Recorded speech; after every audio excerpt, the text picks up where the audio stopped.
sur cette sortie du tas, ces décisions, ces sentences? Alors, c'est comme moi je veux dire, hein, pour bien cerner cette affaire, il faut garder l'objectivité et aussi la lucidité.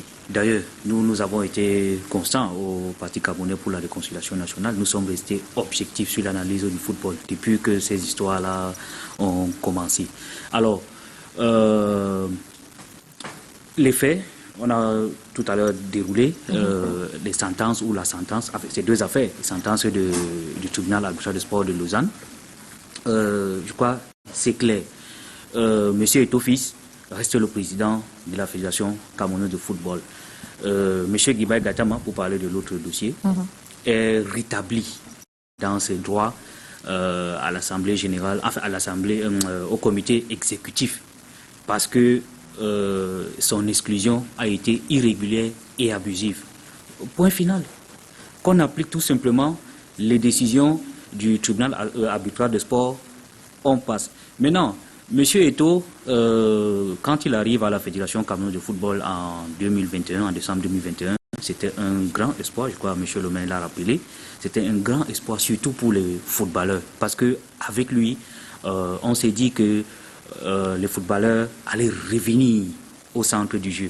Parce que dans tous les pays du monde, en tout cas dans les pays de référence de football au monde, on parle que des footballeurs, on parle du jeu.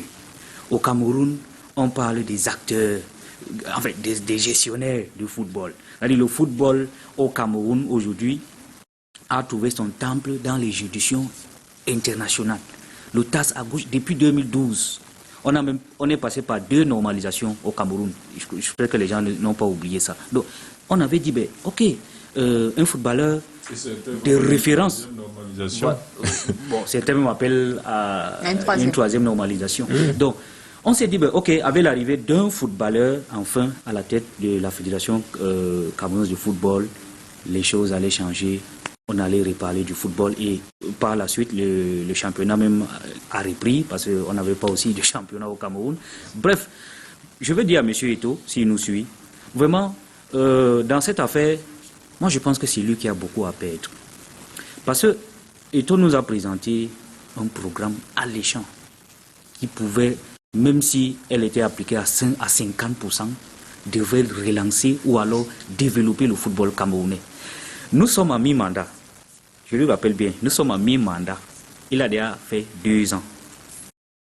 Ça a été une succession de prises de mauvaises décisions. À un moment, il a voulu passer le mandat de 4 ans à 7 ans. Ça n'a pas marché. Il a exclu, l'Assemblée, M. Guibaï Gatama a été exclu de façon irrégulière. Le TAS l'a confirmé. C'était l'entraîneur des Lions Indomptables qui a été, je n'ai pas envie de dire chassé, mais limogé à la sortie d'une belle compétition qu'on avait organisée au Cameroun. Le Cameroun était 3e et puis le Cameroun était à un match de la Coupe du Monde. L'entraîneur a été limogé. Et par la suite, je pense, si mes informations sont bonnes, l'entraîneur a saisi aussi le TAS et a été dédommagé. Devrait être dédommagé. Doit être dédommagé. C'est qui est aussi une mauvaise décision. À 6 mois de la fin du contrat de Coq Sportif, qui est l'équipementier, on interrompt le contrat abusivement. Aujourd'hui, nous sommes encore embourbés devant une autre juridiction à Paris pour l'équipementier. Ça fait trop de... trop d'affaires pour... Alors qu'on aurait pu... Avec un risque juridique de 7 milliards. Voilà. Or, je ne pense pas que le nouveau contrat nous a donné même 10% de ça, de bénéfices. Voilà.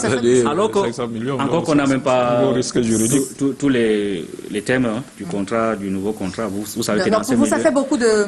Voilà. Donc, nous sommes embourbés encore dans une juridiction parisienne pour l'équipementier, alors qu'on aurait pu attendre que le contrat finisse en décembre, signer un autre contrat, allègrement, on n'aurait pas eu tous ces débats-là. Donc, je rappelle à M.